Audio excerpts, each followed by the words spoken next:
Hello, my name is Jeremy with Faithful Guardian Training Center, and today we're going to be talking about sepsis. Sepsis is a result of a widespread infection that your immune system has not been able to control. Now, this can end up going into multi-organ dysfunction syndrome, which also used to be known as multi-organ failure. And these septic patients, they are ultimately going to require treatment in the hospital and antibiotic therapy, which is not something that we're typically going to be able to accomplish in the pre-hospital setting. You need to check on their history of their present illness, because the thing about sepsis is it is able to originate from any infection anywhere. Do they have a history of chronic UTIs? Do they have a history of pneumonia? Have they been breathing poorly? So listen to lung sounds. If you hear isolated crackles or isolated bronchi in one lobe or on one side unilaterally, that may be a sign of pneumonia, especially if they're having respiratory distress and a low oxygen saturation as a result. They could be coming from a UTI or urinary tract infection. Do they have a catheter in place? Do they have a Foley? If they do, look at the urine. Has their urine output been poor? Does the urine cloudy? Does it have any crystals or solid type structures inside of the actual catheter on the way to the bag? Maybe your patient has an LVAD, or which is a ventricular assist device, or they have a feeding tube, or any type of anything that can require entry into the body.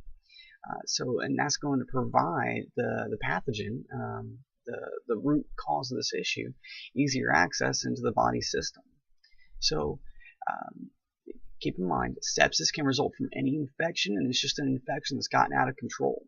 So if you have a urinary tract infection that's spread to the rest of your guts, and you're having poor urinary output, you're having poor gastric motility, these are all things that can result and end up leading into sepsis. Now there's this mnemonic that is called BATONS, B-A-T-O-N-S, and this is going to help you with your sepsis identification. So B stands for breathing greater than 24 times a minute, or a blood pressure less than 90, and it can be both.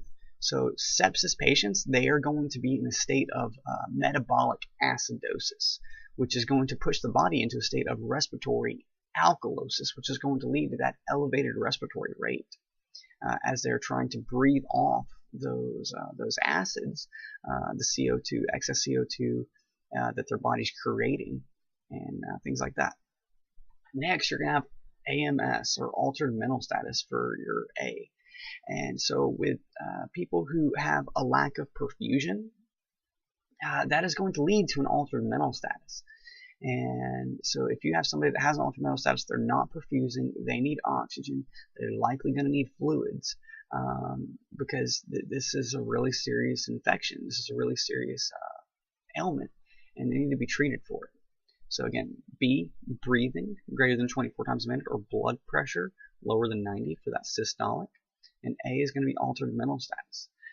T, that is going to be temperature abnormal. So for sepsis patients, it is an infection, and with any infection, you're going to have a temperature or a fever as a result. So if they have a temperature greater than 101, you need to be suspect for sepsis. But that's not always the case. You can have patients that have sepsis and their body temperature is below 97 degrees. And those are going to be your severely sepsis patients. They're going to be unstable, and they're going to have cool extremities. They're likely going to have significant cyanosis due to decreased perfusion, and their mental status is typically going to be very, very altered. So again, temperature greater than 101, so they're running a fever, or lower than 97, so they're becoming hypothermic. Their body's not compensating well. Next is your O2 saturation. Is your oxygen saturation below 90%? And we obtain this oxygen saturation with a pulse ox, and we know that we have a good waveform. If you do not have a good waveform, or you think that your pulse ox may be unreliable, you still need to treat your patient. So if they look like they're hypoxic, if they're cyanotic, if they present with an altered mental status, you may need to go ahead and give them some oxygen anyways. Oxygen's never going to hurt. If you're thinking you need to give them oxygen, give them some oxygen. N is going to stand for nursing home. So nursing homes, they have a really bad history of getting septic patients in there. Now, patients that are in nursing homes, they're typically sick anyways.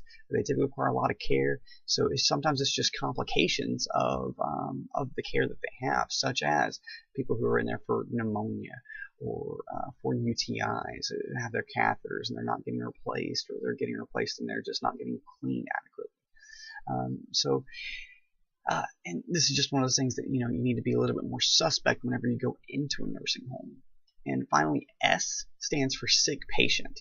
And that's going to be your dispatch information. So if you're dispatched out to a sick patient, in my history, sick patient calls have typically been the most serious calls that I've ran. Not always the case, but it's relatively true. Now, what happens is whenever the caller, whoever it is that's calling 911, they may not be able to adequately paint a correct picture of the patient. And so the way that it gets triaged in the dispatch system is going to lead to dispatch saying it is a sick person call or a sick patient call. So just to go over batons one more time, which is going to help aid your identification of your sepsis patients. You have B, which stands for breathing greater than 24 times a minute, or your blood pressure is below 90. A is going to be altered mental status due to lack of perfusion, lack of cerebral perfusion. T is going to be temperature abnormal. Their temperature can be greater than 101 or lower than 97. Either one is significant and can lead to severe complications. O is going to be your O2 saturation. So if you have a low oxygen saturation, that is going to indicate that they could be septic.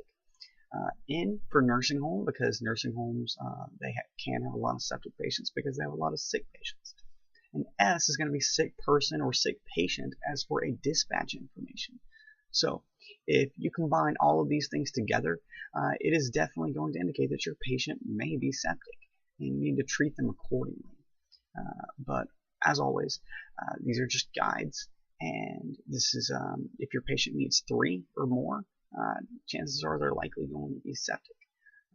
So just use these tools to help treat your patients, and we'll see you next time.